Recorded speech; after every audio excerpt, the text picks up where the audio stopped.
Le Mauritanien, enfin, Seif Biko le Mauritanien, qu'est-ce qu'il fait en prison? Seif Biko le Mauritanien. C'est devenu son nom, hein, le Mauritanien. Mais qu'est-ce qu'il fait en prison?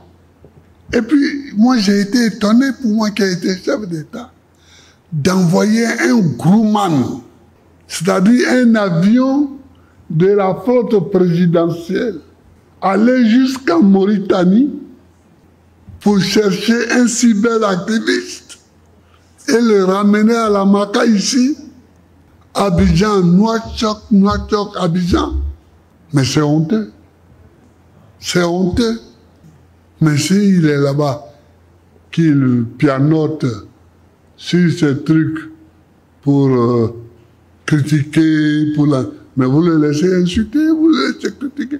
Qu'est-ce que ça fait? Ça ne changeait rien à la vie de la Côte d'Ivoire. Rien. Ça ne change absolument rien à la vie de la Côte d'Ivoire que Seif Biko soit en Mauritanie et qui critique la politique de son pays. Mais on a envoyé un avion avec du kérosène aller d'Abidjan à Nouakchott et de Nouakchott à Abidjan. Seif Biko aussi doit sortir de prison. Si c'est pour le mettre en prison qu'on a été le chercher, c'est pour rien qu'on a été le chercher. Regardez Gala Kolebi. Gala Kolebi. Un enfant. Moi, un jour, j'étais à Mama. Et puis, je sors de ma chambre. On me dit que la dame, là, la société civile, puis le shérif Balé est venu me voir. Donc, je sors, je vais dans le salon où elle était assise. Je la trouve assise avec un petit qui était même timoré, comme ça. On finit de bavarder, ils sortent, ils s'en vont, et c'est là qu'on me dit que le petit là s'appelle Gala Kolebi. J'ai dit, bon.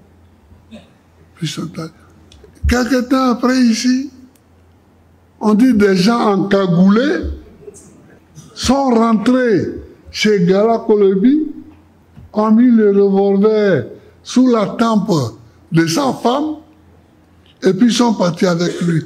Mais ce n'est pas de bonne manière. Ce n'est pas de bonne manière. On ne fait pas ça.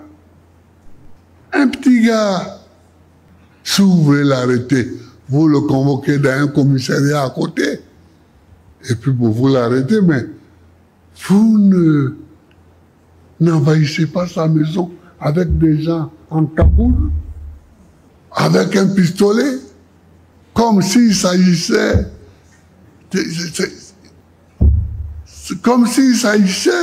d'aller chez des vendeurs de drogue. Donc, Gala Kolebi aussi, il faut qu'on les laisse. Il faut qu'on les libère. Il faut qu'on les libère.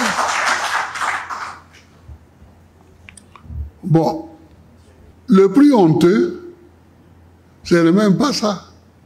C'est des gens qui manifestent contre la cherté de la vie. Enfin, si c'est ça, nous autres, on devrait être allés en prison 250 fois au moins. Mais la vie est chère.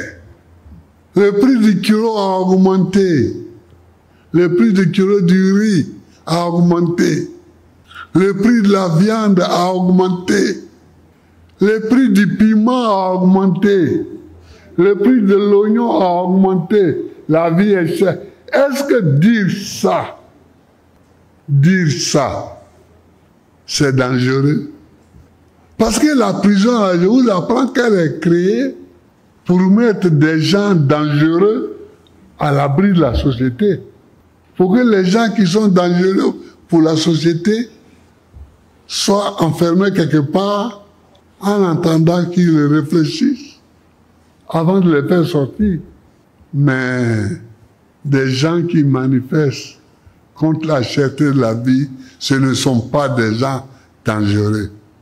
Ce sont au contraire des gens qui veulent que le prix de la vie redevienne normal pour que chacun puisse manger à sa faim chaque jour. C'est ça. Et moi, ceux-là, je les défends. Je les défends. Vous comprenez? Donc, j'ai cité tous ces faits, chers camarades, pour vous montrer que la démocratie, quand on dit la démocratie, c'est un grand mot, mais ça couvre toutes ces réalités que nous vivons au quotidien. Ça cache toutes ces réalités que nous vivons au quotidien. On ne peut pas être démocrate et puis rester silencieux devant des attaques comme ça contre la démocratie. Les jeunes là, qui êtes aujourd'hui devant les tribunaux, sachez que vous avez mon soutien.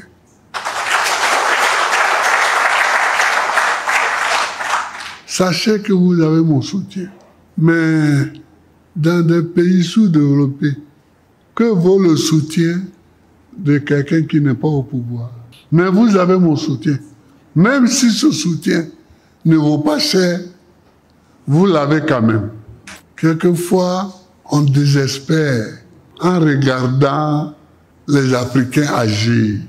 On se dit, mais comment les Africains peuvent ne pas tirer des leçons de ce qui se passe quotidiennement sur la terre?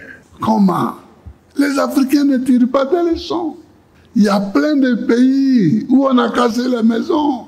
Mais on a vu comment ça s'est terminé. On a vu comment ça s'est terminé. En Thaïlande, au Pakistan, en Inde, dans ces pays-là. Mais à un moment donné, on va casser les maisons des gens. Mais ceux qui ont cassé les maisons, ils sont où aujourd'hui? Ils sont où? Il y en a qui ont fui pour quitter le pouvoir. Pour quitter là. On ne les a pas enlevés, ils ont fui. Ils ont fui. Ils ont fui.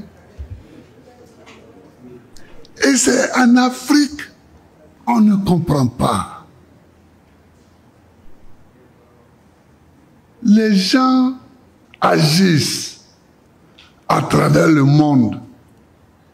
On écoute, on regarde, on lit. Bon. Si vous appréciez la vidéo et le contenu que nous produisons sur cette chaîne, prenez un moment pour aimer, partagez vos réflexions dans les commentaires et vous abonner à la chaîne. Activez les notifications pour rester informé des dernières nouvelles marquantes sur notre continent. Merci d'avoir regardé et à bientôt dans notre prochaine vidéo.